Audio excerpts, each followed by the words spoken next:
Hello, ഞാൻ നിങ്ങളുടെ കുട്ടി ബ്ലോഗർ അവന്തിക. എൻ്റെ പുതിയൊരു വീഡിയോയിലേക്ക് നിങ്ങൾക്ക് ഏവർക്കും സ്വാഗതം. ഇന്ന് നമ്മൾ എവിടെയാണെന്നോ? കേരളത്തിലെ ഏറ്റവും പ്രശസ്തമായ വൈക്കം മഹാദേവ ക്ഷേത്രത്തിലാണ്. അപ്പോൾ ഇന്ന് ഞാൻ ഈ ക്ഷേത്രത്തിൻ്റെ ചില രസകരമായ കഥകളും വിശേഷങ്ങളുമാണ് പറഞ്ഞു തരാൻ പോകുന്നത്. ആദ്യമേ ഈ ക്ഷേത്രത്തിൻ്റെ ഐതിഹ്യം നോക്കിയാലോ.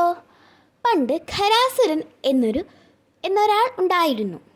ശിവഭഗവാനിൽ നിന്ന് 3 ശിവലിംഗങ്ങൾ വാങ്ങി വരികയായിരുന്നു. യാത്രക്കിടെ ഒരെണ്ണം താഴെ വെച്ചു. പക്ഷെ അത് പിന്നെ എടുക്കാൻ പറ്റിയില്ല.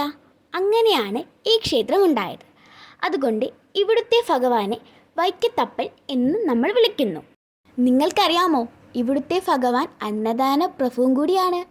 അതായത് വിശന്നു വരുന്നവർക്കൊക്കെ ആഹാരം നൽകുന്നതിൽ ഭഗവാൻ വലിയ സന്തോഷം കാണിക്കുന്നു. അതുപോലെ ഇവിടുത്തെ വൈക്കത്തഷ്ടമി ആഘോഷം കണ്ടു തന്നെ അറിയണം. അത്രയ്ക്ക് ഗംഭീരമാണെന്നേ. അപ്പോൾ ഞാൻ കണ്ട കാഴ്ചകൾ നിങ്ങളോട് പറയാം. ഇതാണ് കേട്ടോ സദ്യാലയം.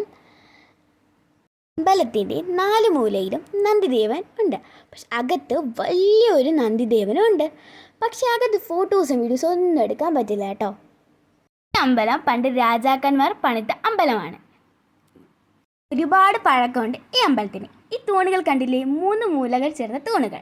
അന്ന കാലത്ത് അമ്പലം ആയതുകൊണ്ട് നമുക്കിവിടെ പുരാതന കാലത്ത് കുറേ കാര്യങ്ങൾ നമുക്കിവിടെ കാണാൻ പറ്റും. ഇവിടുത്തെ അല്ലാത്ത പ്രതിഷ്ഠകൾ ഗണപതി, വനദേവത, നാഗങ്ങൾ ഇവരൊക്കെയാണ് അല്ലാത്ത പ്രതിഷ്ഠകൾ. ഇത് കണ്ടോ, ഓരോ മാസവും അമ്പലത്തിലെ വഞ്ചി പൊട്ടിച്ച് പൈസ ഇടുന്നത് കണ്ടോ, നമ്മൾ ലൈവായിട്ട് നമുക്കിവിടെ കാണാം.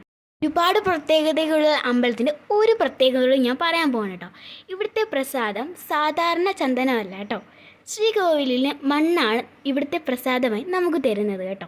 പിന്നെ ഇതാണ് കേട്ടോ ശീവേലി പോയി കഴിയുമ്പോൾ നമ്മൾ അമ്പലത്തിൻ്റെ തല തൊട്ട് തൊഴുവണം. പിന്നെ ഇതാണ് കുളം. ഇത് പുരാതന കാലത്തെ കുളമാണ് കേട്ടോ. ഈ അമ്പലത്തിൽ തൊഴുവാൻ വരുന്നവർ ആരും ഈ കുളം മിസ് ചെയ്യരുത്. നല്ല എടുപ്പുള്ള കുളമാണ് കേട്ടോ. പുരാതന കുളമായിട്ടാണെങ്കിൽ നല്ല എടുപ്പൊക്കെ ഉണ്ട്. പിന്നെ ഞാൻ കാലൊക്കെ ഇറങ്ങി നനച്ചു. അപ്പോൾ അത്രയുള്ള വീഡിയോ. Like and subscribe. അടുത്ത വീഡിയോയിൽ ഞാൻ വരാൻ. ടാറ്റാ.